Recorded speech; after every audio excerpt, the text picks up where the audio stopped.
Hey everyone, and welcome back to The Explainer. So today we're tackling something pretty much all of us deal with, how to actually quiet a restless mind.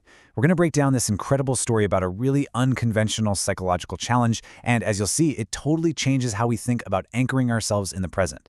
Okay, let's jump right in.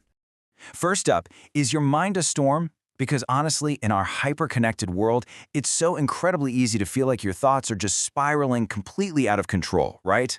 Well, today, we're bridging the gap between that very modern anxiety and a guy named Marco.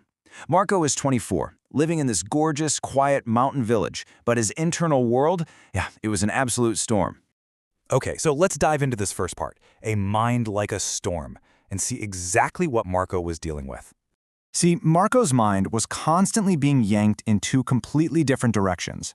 On one side, he's totally weighed down by sadness about his past, and on the flip side, he's endlessly worried about the future. His brain was basically a pendulum, right? Just relentlessly swinging back and forth all day long. And the cognitive load of that is it's exhausting. It left him so drained, so uneasy that he couldn't sleep, he couldn't relax, and literally, the poor guy actually forgot how to smile. So he finally hits his breaking point. He hears this rumor about a wise old man living in a faraway village up in the hills. But get this, the old man wasn't just a hermit. He actually used to be a super famous city psychologist who spent his entire career helping people master their minds before retiring to the countryside. Marco thought, you know what? Maybe this wise man can actually help me find peace. So he packs up and goes on this massively tiring trek through the hills just to track him down. Now, what's really interesting here is this next phase, which we call the water glass challenge. Marco finally gets there, completely exhausted, and begs for help. But the old psychologist doesn't just sit him down on a couch for a therapy session. Nope. He takes Marco out to the yard and gives him this incredibly precise physical trial. Step 1. He fills up a glass of water, and I mean right to the absolute brim, like even a tiny trumble would spill it. Step 2. Marco has to walk all the way from the yard down to the edge of the village and back. And Step 3, the golden rule here, he cannot spill even one single drop. Marco's kind of shocked, but he's desperate for peace, so he's like, all right, I'm in. Now, picture the environment he has to walk through. This wasn't some peaceful Zen garden path. The village road was narrow, absolutely packed, and super chaotic. You've got people sprinting past, shopkeepers screaming at customers, dogs barking their heads off, and kids playing inches away from the road. It was literally the perfect recipe to shatter anyone's focus. But against all odds, he does it. Step by careful step, Marco walks through this absolute whirlwind without spilling a single drop. People are just staring at him, utterly bewildered, but nobody bumps him.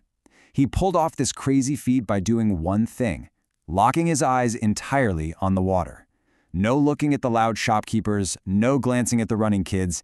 His focus just completely zoomed in to an absolute pinpoint on that glass, until he was standing right back in front of the old man. Let's move on and see how this builds into the secret of the present moment. Marco is super proud, right? He tells the old man he did it, but the old guy just smiles and hits him with a totally unexpected question. He says, "That's great, but did you see the kids playing? Did you hear the dogs barking?" Marco just freezes. He realizes right then and there that he hadn't. He looks at the old man and says, "No, I didn't see or hear a single thing. I was only focusing on the glass." And boom, that brings us to the core takeaway of this whole explainer. The old man looks at him and says, when your mind stays in the present moment, there is no space for fear, no confusion, and no extra thoughts. It's brilliant in its simplicity, because Marco was pouring 100% of his cognitive capacity into balancing that water right then and there. He literally had zero mental bandwidth left to be sad about the past or anxious about the future. His mind became completely quiet. Suddenly it clicks for Marco. Real peace, the exact thing he trekked across mountains to find, isn't a destination. It's not something you go out and acquire. It's a state that's already sitting right there inside of us just waiting. We just have to completely anchor our minds to the present moment to access it. By giving his brain one hyper-focused present task, Marco literally proved to himself that his mind was totally capable of absolute stillness. And this brilliantly illustrates how you go about finding your own peace. As Marco walks home at sunset, the transformation is obvious. He's no longer that restless guy paralyzed by yesterday and tomorrow. He feels peaceful inside, simply because he finally understands the actual mechanics of calming his own mind. He knows now that whenever his thoughts start brewing into a storm again, all he has to do is drop an anchor firmly into whatever is happening right in front of him. So, what does this all mean for us? It leaves us with a really powerful question. Where will you carry your glass of water today? I mean, that chaotic village is just a metaphor for our crazy lives, right? The endless emails, the news cycle, the daily grind. When your brain starts ping-ponging between past regrets and future panics, what's going to be your anchor? What immediate task can you focus on so intensely that fear and confusion just get squeezed right out of your head? Definitely chew on that as you go about your day.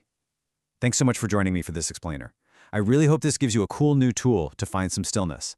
Until next time, stay focused and stay peaceful.